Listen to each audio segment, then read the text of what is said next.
Welcome to Creating Better Products, where we explore the real world stories from product leaders, not just their successes, but also their failures and lessons learned. You will get practical tips that you can apply tomorrow. I'm your host, Sabrina Mach. I have almost 2 decades of experience, but I love learning from others. This is why my mission is to share the stories of amazing product leaders with you and the world. Today, my guest is James Loudon from Bristol in the UK. James is the founder of Campaigns Never Die. It's a startup that's almost 1 year old in the gaming space. And before dedicating his time to this new venture, James was an engineer with 14 years of experience in building products and services. James also told me he loves building things. And he has been following generative AI closely for the past 3 years. And about 1 year ago, James started to dedicate his time to solving how AI can help people who love Dungeons and Dragons to save time, but still tell epic stories together. That sounds really, really inspiring. James, welcome to the show. Hi, Sabrina. Thank you so much for having me. It's really exciting to be here. Thank you for joining me. And we will talk specifically today about creating an AI startup in the gaming space, which is what you've been doing for the past year. And it's not an easy undertaking. So I'm really curious to hear, how did you get started on this journey? Well, I think for me, I've always been a really passionate builder of things. I love making things. Ever since I was first introduced to Dungeons and Dragons back when I was 13 years old, and I built a little fold-out table to play Dungeons and Dragons on, all the way up through my career, becoming an engineer and being able to build things day to day, up until where I am now, where I'll build tables and I'll build all sorts of things for the house. And now that I've gotten into this passion of generative AI, I just really want to start building with that too. And I think it's going to be very exciting. Yeah, and you mentioned the passion started when you were 13 years old for Dungeons and Dragons. What sparked that idea to create your startup now? So a big part of this startup was actually seeing a problem. I was basically submerging myself entirely in generative AI, reading every article I could, playing with the technology, doing all sorts of different things with it. And just by chance, our Dungeons and Dragons group effectively hit a stumbling block, and I feel like a lot of people do. So our main dungeon master, he's a father. He has 2 kids. He has a dog. He has just become an apiarist as well. And I was helping him with harvesting his honey a couple of weekends ago. But he finds himself with a lot less time that he used to have. So what I saw was an opportunity where these generative AI systems can really come in and actually help someone like him still build out those wonderful stories that he wants to tell. Because these systems are really good, they're really quick at being able to fill in the different parts of the story, but the ideas and the imagination that my friend can bring to the table, that's the type of thing we want to celebrate. And I think there's a really good marriage of those two systems and an opportunity at the same time to build something unique in this space. And James, maybe for anyone who's not familiar with Dungeons and Dragons, could you just quickly share how your startup really solves that problem, how it slots into that community and that ecosystem of players and of the game? To explain what D&D is a little bit, D&D you can play with almost anything.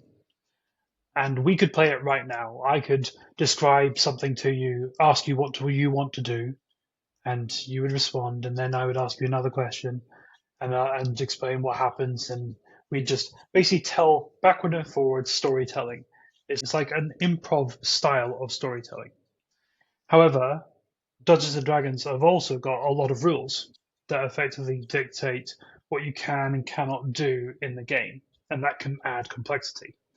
So what I want to do with our system is effectively take some of that complexity out of the dungeon master's head, and the dungeon master is a person who is telling the story to their players and having their players interact with their world and their characters and in the telling of that story.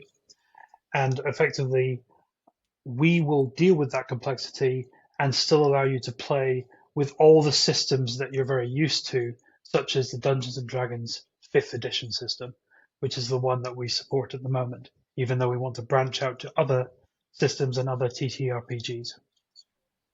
How did you take that leap from your previous life into starting this company? And especially with AI, also there is a lot of hype and a lot of good expectations around it. How was your journey since then, learning how you can actually really use AI to turn that into a product? It's been a learning curve and a pretty crazy one at that. So obviously I had this idea back on the 17th of December last year, and I remember it to the day. But I first started just experimenting with the idea in and around my work and life and everything else. And I started to see what the different capabilities were going to be. And I did this for about 5 months, about 4 or 5 months. And I realized that, look, if I wanted this to be a real success, I would have to dedicate my full time to it. And a big part of that initial decision was reaching out to the community, talking to different people who had a range of different viewpoints about the technology, um, certain concerns over the use of generative AI, but also some real excitement over a technology that could help them effectively save their games, be able to maintain the quality of the game that they love building every single week for their players, and be able to do that more quickly and more easily than ever before. And it was once I had had conversations with these people, once I had understood that there may be a market out there in the world for this, I decided, right, okay, let's do this full time. Let's take a leap. So I effectively stopped my work in May uh, of this year and have been working on Campaigns Never Die full time. It's been very, very exciting. We've been building up a community of alpha testers and followers. So, a big part of what we're wanting to do in the lead up to us launching this on Kickstarter is find our following, find the people who are most passionate about what we're trying to do in the community and what we're trying to represent. And now that we're closing in on almost 1,000 subscribers before our Kickstarter launch and over 60 alpha testers, and those 60 alpha testers have generated almost 2,500 creations for their game. So a big, a lot of feedback we've got. I'm feeling pretty confident as we go into our Kickstarter that we're going to find our 20%, our core audience who will really value our system and have that system really impact their lives positively. And it's for those 20% that I want to start tailoring our system to cater to their needs, if that makes sense. You touched on a really important topic for any startup is validating, is there any demand for the idea that we have? And I'm really curious what that journey looked like for you. What did you feel you needed to see before you said, okay, I go full time? And now, what are your next steps in what you'd love to see, but also how do you go about validating that demand? I think a big part of it for me was just having a conversation with as many players as possible. And when I mean players, I mean players of Dungeons and Dragons, and that includes dungeon masters and players.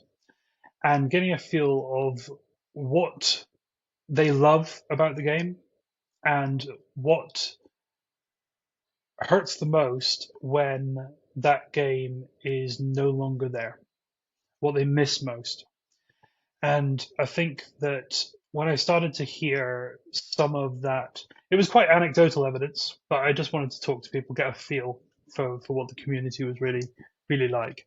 When I started to get that feedback, when I started to sort of visualize a picture of what this system would have to be, it got very, very exciting because I was like, right, these are problems we can solve. Each one of these people has a slightly different need, but actually together there is a set of solutions that we can integrate and offer to them at an affordable price. So that's when I really had made a decision about, right, if I'm going to continue on this full time, because this is obviously working outside of my 9 to 5. This is working at weekends, it's working in the evenings and the mornings. whenever I can find the time in and around my life to sort of find and do the initial prototyping and validation of all of this information. And that's when I really made up my mind that, yeah, okay, look, I think there's a community here. Let's at least spend a few months trying to work that out. And the only way I could do that is if I could give this my full attention. And we did have a lot of bumps along that road as well. So we found out that the community is not wholly supportive of this type of technology, and understandably so. The community has a lot of ethical reservations and about generative AI and the use of generative AI in this type of storytelling.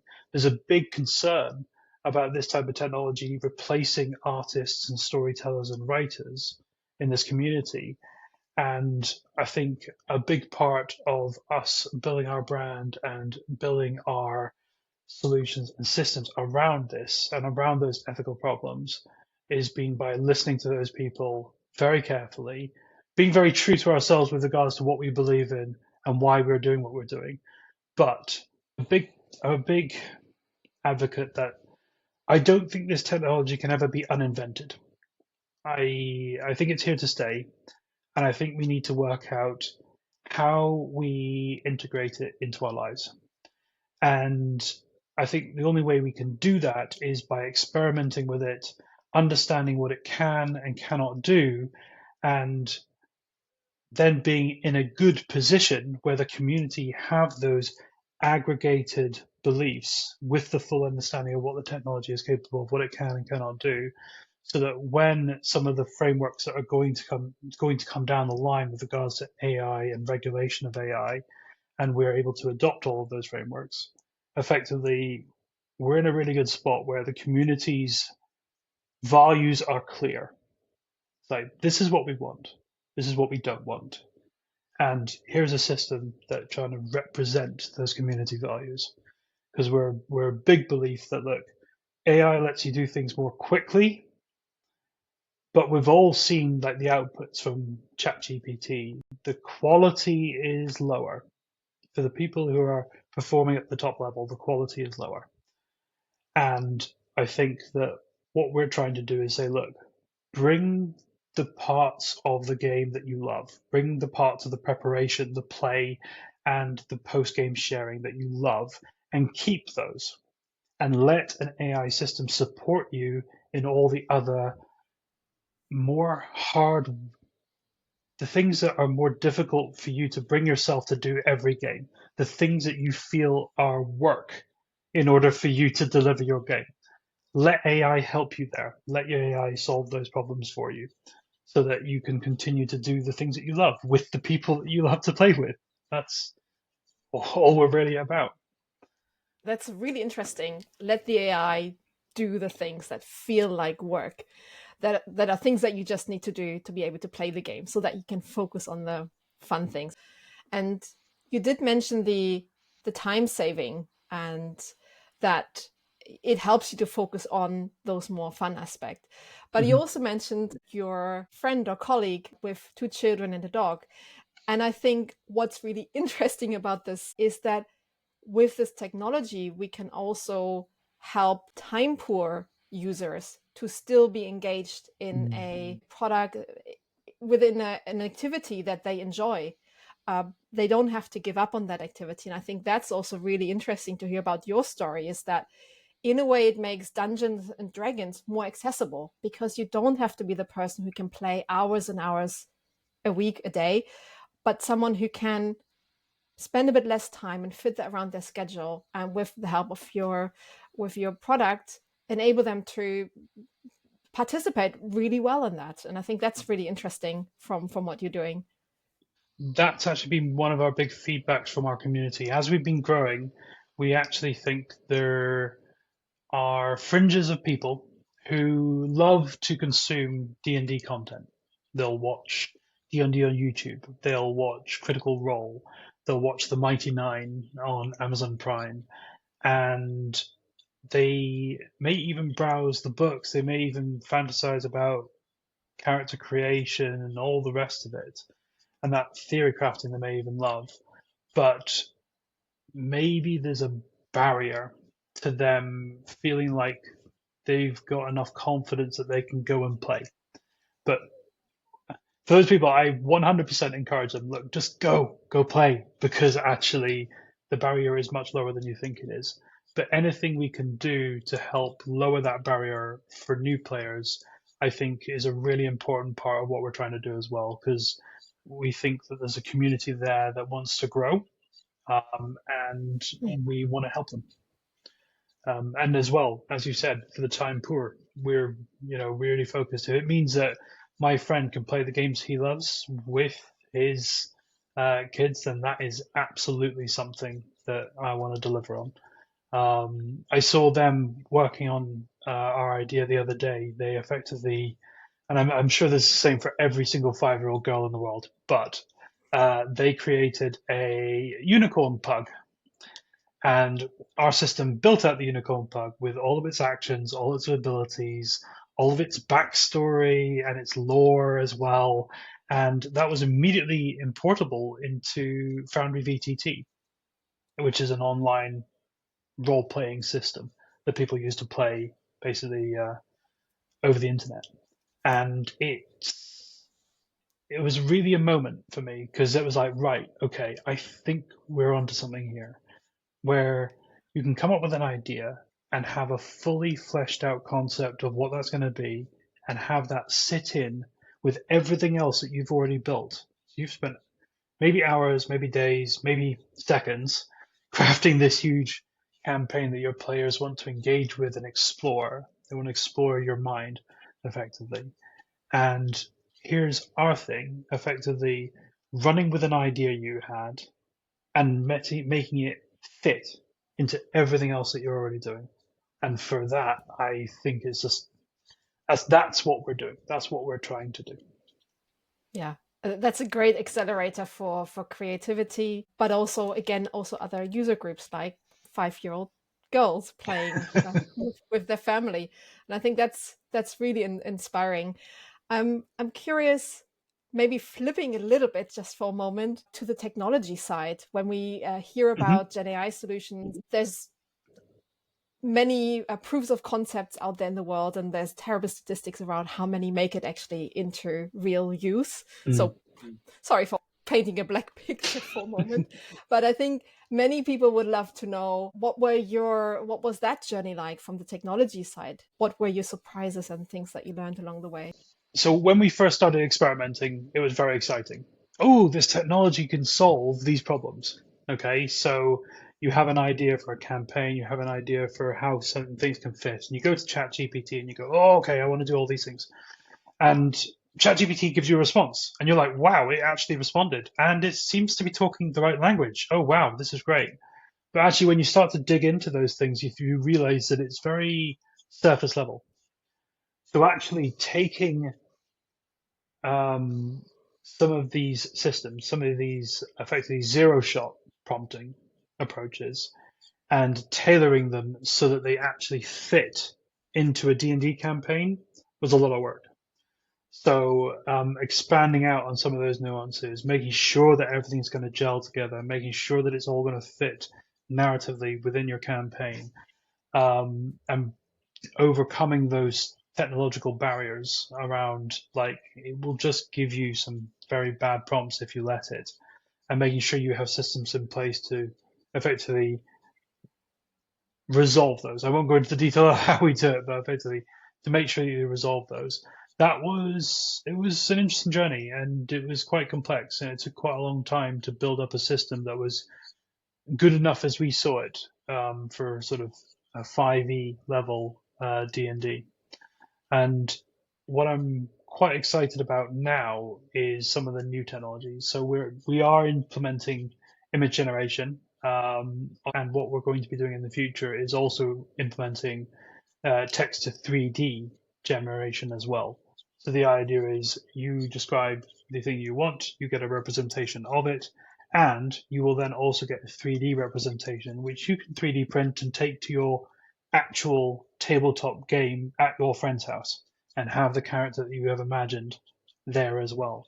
And that's a technology I'm really excited to sort of integrate into our capability. And this is where I really see Campaigns Never Die is effectively what we're trying to do is, regardless of the tooling that is becoming available, regardless of the technology that is becoming available, and regardless of the means in which to deliver what we're trying to deliver for our customers, which is effectively the hard work part. Take your idea, we'll do the hard work part and deliver that. Currently, we're using a lot of zero-shot prompting. We're currently developing agentic prompting, where we're doing a more iterative process that's very, very promising. We're looking at those new technologies in terms of generative images. We're looking at the new technologies in terms of generative 3D models, even generated animations and voices as well, so that we can do some virtualization of characters. All of these are technologies that we're looking into, but the idea is around supporting the world, the universe that you want to imagine. And we don't care which technologies become available to offer that service and offer that capability. We want to tailor those, we want to make them efficient, and we want to deliver the best value for money for our customers, if that makes sense. Yeah. And Yeah. yeah, it's about selecting the right tool for the job, and that requires a lot of experimentation, a lot of failure, and a lot of feedback from your community, which again is really why I'm trying to build this Campaigns Never Die community, is so that we can have those really frank discussions about, right, here are some technologies that are now exist that didn't exist yesterday. What do you guys think? Because here's what they change. Here's how your game can change as a result of these technologies. And I think we're going to unlock some completely new ways of storytelling as a result of this kind of tech. And it's going to be really exciting when we get to that moment as well. Yeah. And one thing that's really strong in our conversation is the community involvement. You've mentioned it many times. How is that impacting and shaping your product development? Massively, absolutely massively. Um, when I first started out, our system was purely focused on effectively giving dungeon masters tools to help create things in their hour of need. So they would build something to produce to integrate. But actually, what we learned very quickly and very early on in the community is facilitating play is a big part of what we want to deliver. And post sessions are also another big part of what the community wants. So what we're now looking into, and I'm hoping that we're going to have it done before Kickstarter, maybe, maybe not, is the first prototype of our transcription automatic summaries for dungeon masters and players. So the idea is that around the game, around the table, everyone's talking. Our system is basically monitoring what's going on in the conversation. It's comparing that to the adventure that you had planned. It's writing up summary pieces of information so that that can be captured for the dungeon master, and doing the same thing for the players and the characters' perspective. And the idea is that your DM can then focus, get completely into the game, and it means that something that the player has said will be relevant 5 sessions down the line because the dungeon master has a record of it from that session. And when a character is involved in a story and they did something that they felt was impactful, and the DM picks up and runs with that, and it comes back so many sessions later as well. God, it's the best feeling as a player. It's just wonderful. You feel so drawn into the story, and this is again something that came about from us talking to our community, doing some prototyping, seeing whether or not the technology could meet the need, and effectively then offering that as a service. And then there was so many other ideas that flowed from that: live Q&A, live prompting for characters as well, and then even during post session where you've now finished your game for the night, doing those post session write ups. And also turning those narratives that have now been stamped with your player's experience, turning them almost into a novel-like story that you can then share through written or comic or audio or even animated. These are all features that we've learned that the community values and wants to see in a solution. So this is really where our system has evolved from just being effectively an extension of ChatGPT, with some integration directly into like the game playing tools that D&D community use to something that is much more fleshed out as a full offering, where we're helping them play during play, where we're helping them post game as well to crystallize those memories that we cherish for years afterwards. And I'm really excited about that. That's something that I really hope when we go to Kickstarter, we're going to see the success that we think we see. And that's something that we can deliver because that is going to be very, very exciting. Exciting, and also the scary moment in a way of the moment of truth too, in terms of demand validation that we mentioned earlier. That's one of your tools in that journey to see, are we on the right track? Do we get the demand? But I do hear you have a lot of community involvement already.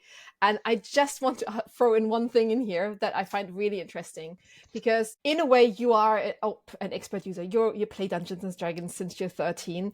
And sometimes when what people fall into is the trap of, well, I'm the user. I will now build a thing that I'm sure everyone else would love as well. So what I really love about your story is that you haven't fallen into this trap. You from day one are involving the community actively. So I think that's really inspiring to see, and how that's nudged your thinking, your product already significantly from what you maybe had imagined on the 17th of December, I believe it was, to what it's becoming now, and how the community is really a key part of making it what it also will be. A big part of that is I don't think I'm that good at Dungeons and Dragons. No, like honestly, I think that there are better people out there who are better DMs than I am. There are people out there who are better role players than I am, and there are people out there who are better at planning and world building. There are people out there who really do have a passion for each little aspect of D&D. And I think very early on, I recognized that to basically say, look, this system can't be built by me for me. I want to build it, but I need to talk to all of those people who may not even have an understanding of what this technology can do. And I want to integrate all of their stories together. And I want that to be our state, that to be our mission. That's going to be our purpose in life. Because once we see those people, recognize those people, and then effectively support them in what they want to build, that's where we deserve to exist. Otherwise, we don't. Yeah, So and yeah. that's your superpower, right? At that intersection with the technology that's now available to the community and the game and the knowledge, to bring that together and shape also new forms of play. You've shared so many inspiring stories around what things are now possible for the dungeon masters, for example, that weren't possible or were just very, very hard. And now that more people can take advantage of that. So that's really, really fascinating. I want to ask you some challenging question, James. Mhm. Um, or I pair it with a good and a bad one.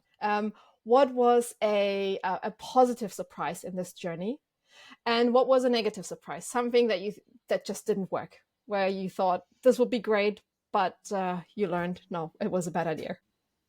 I think one of the most positive experiences I had was when I had left my job and had started out on this, and we started to build the prototype, and we started to invite the alpha testing, as in wider alpha testing, not just friends of friends, but this is now you're out in the world, you're finding people who really do take enough of an interest that they want to go through the alpha sign up process and test your product for real.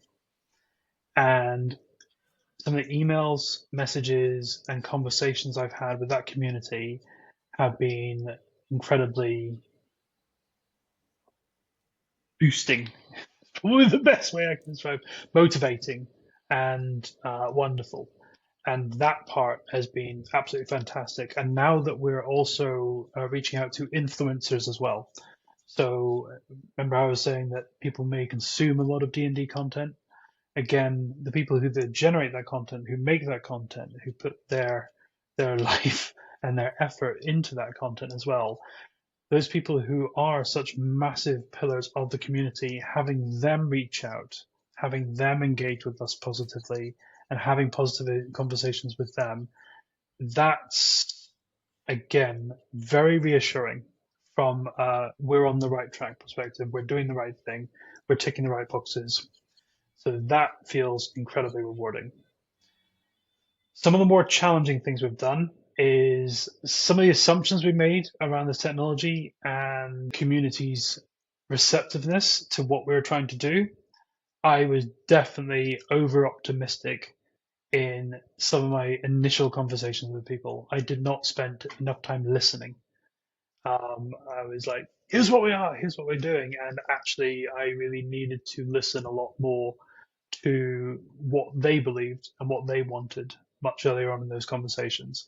And I think I've had two conversations where the response to us trying to adopt this type of technology was extremely negative, and understandably so. For them, they see this technology as a threat to their friends, their colleagues who are in this creative space. And having those very challenging conversations and listening to what those people had to say about the technology and their concerns for it, they were really tough conversations. But I think that actually, at the end of the day, us listening to that feedback and learning from it and working out, well, what does that mean? Because who these people represent will be a big part of the community. And how do we engage with that community? How do we converse with that community? How do we talk the same language without becoming polarized? I think is going to be a very challenging but rewarding conversation, because so much of what can happen, especially in online discourse, can become polarizing so quickly.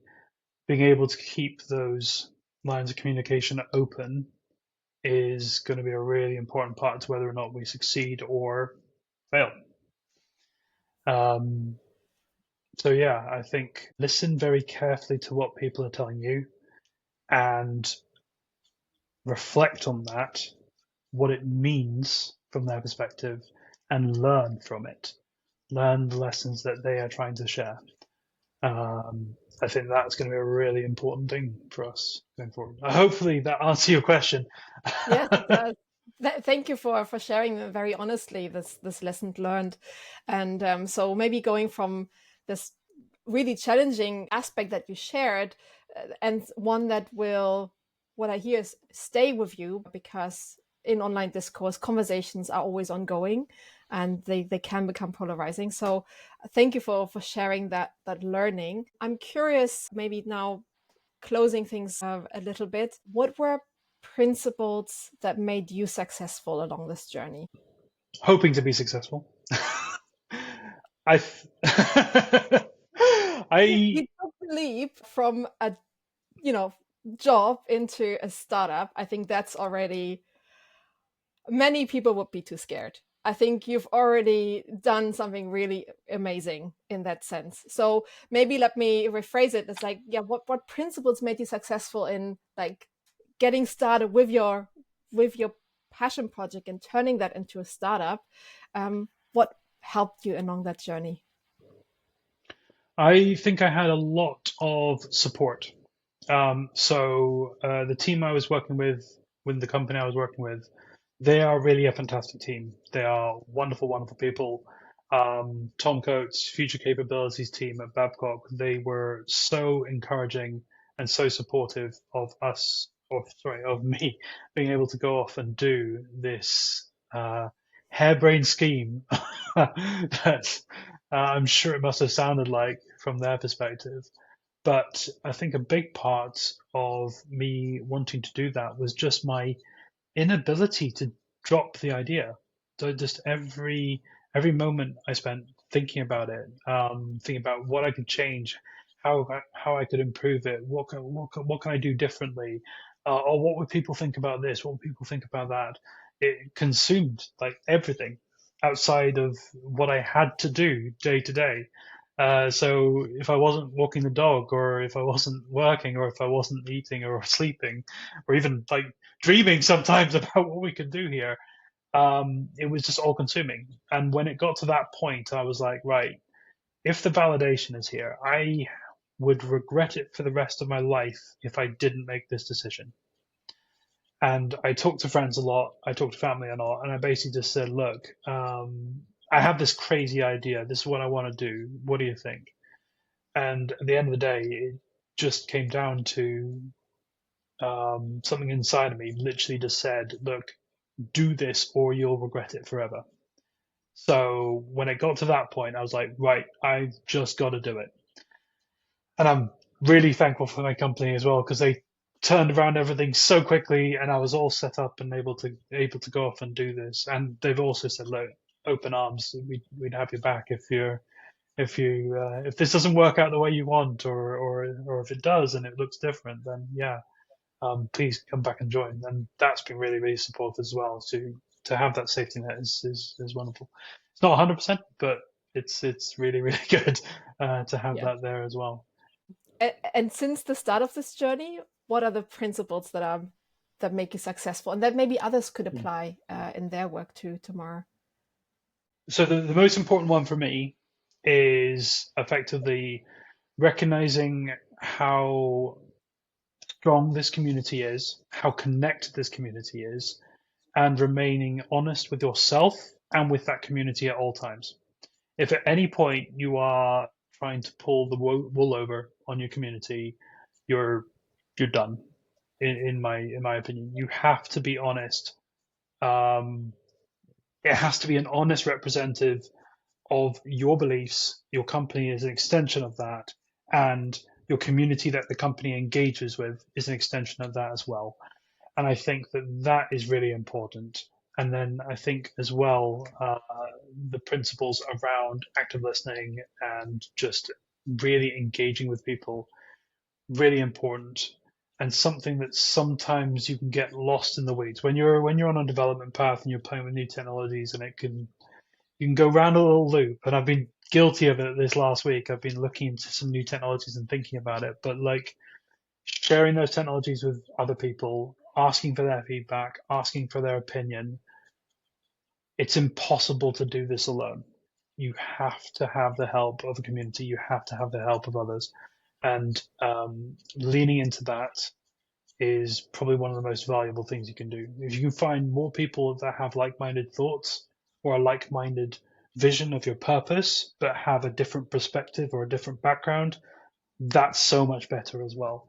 That way you can start to diversify your opinions, you can diversify how you're going to try and deliver this, but you all share that common purpose. And I think there's a term for that called value-based hiring, and that's a really powerful tool. It can get chaotic. Be careful how you implement it, but I'm a big advocate for it, and it's something I've used in the past when building R&D teams. Thank you, James. Thank you for sharing those principles. And I usually like to wrap up the episode with a question that links back to the topic, which is around creating better products. How does what we discussed today impact or enable us to create better products? Generative AI is being used everywhere. Well, it's being trialed everywhere. And I think if we're not careful, what we're going to potentially see is more of the same, but packaged differently or packaged more aggressively. And I think that if we want to build better products, what we need is potentially more competition, because competition and choice in the community or for that community drives better service for that community. And there's a term that is rude that I won't use, but we see it in the worsening of services around the world. And I would love for at least this little part of the world not to become like that. And I think that having a diversity of choice is a big part of being able to do that, if that makes sense. And I think that combined with all the other things we've talked about listening to your community, listening as you're building your products, and testing ideas really quickly And if they fail, stop. And AI and generative AI is a wonderful way of doing that. You can turn around prototypes in a day where it may have taken you a couple of months. And that is just a superpower when it comes to this kind of technology and these kind of ideas. Lean into that in a big way. And if you do that sort of iterative process with the people who matter, then you're going to succeed. I believe that. I haven't tested it yet. We're going to find out. But I do believe that actually we're going to see success when we launch. And I'm really, really excited about it. So, yeah. Yeah. And we should probably catch up how things go after launch, thinking around the demand validation. Uh, It can be because very we don't happy or very unhappy. Yeah, no, I love it. super. Then, James, one final question. What are 3 books, articles, podcasts, or the like that you would love to recommend to our listeners? Something that inspired you personally? One thing that helped me one thing that helped me massively in my personal development has been a book called Never Split the Difference. And it's like how to negotiate like your life depends on it. And effectively, it was really good at giving me a tool set which had an extremely broad approach. It's about how to negotiate with people, but effectively, it's I think a much broader, more widely applicable skill for everyone to learn, and I would recommend that to everyone. Another one that's probably quite relevant to the work that we're doing, I would say, is Loved by Martina Blashenko, I think is how you say her second name. But Loved is another one I would strongly recommend. It's effectively how to build software products, how to build a community around those products, and how to value that community and make those products a success. So really, probably worth a read for anyone.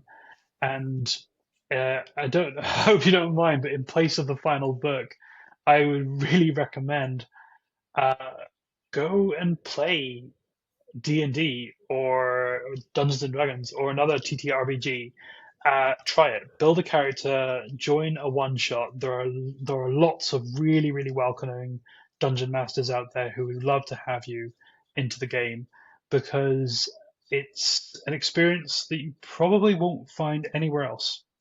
And once you have the skill of creating a character, imagining what that character is going to do in various situations, it's a skill that will stay with you for life and you'll be the better for it. And the community is really wonderful. So yes, please go and play D&D. It'll take about the same amount of time as reading a book, maybe even less time. And I promise you'll get something out of it. James, thank you so much for sharing your passion with us, but also your journey and creating your startup. And I also wish you all the best for the Kickstarter launch. I'll keep my fingers crossed. I know this will be a nerve-wracking time, but I love that you have this very experimental approach, and with that, you will end up being successful in one way or another. It might not look the same way you imagined it, like on the 17th of December, but it will be something that you've created and that you've driven forward. So thank you for sharing today. Thank you so much for having me here. It's been wonderful to talk about our journey, and yeah, it's been really really good. Thank you. You're welcome. And actually, one question I forgot, James, is where can people find you? Oh yes, of course. You can find us directly at campaignsneverdie.com. And from the 10th of September, for about 30 days, you'll also be able to find us on Kickstarter, where we're going to have lots of special deals for those who want to be our founders and supporting us over on that platform. So, yes, if you want to see this, or you just like the sound of it, or you want to follow our development, back us on Kickstarter because we're going to share all those stories with our community as we go through this process. So, yeah, campaignsneverdie.com. Super. Thank you, James. Thank you again. Thank you. And now a question to our listeners. What is your experience in creating AI products?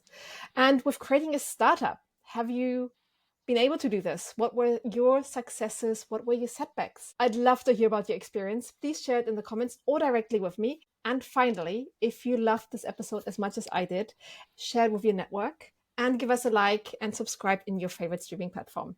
And by doing this, you help to elevate the voices of our amazing guests. And today, this was James. So thank you and see you next time.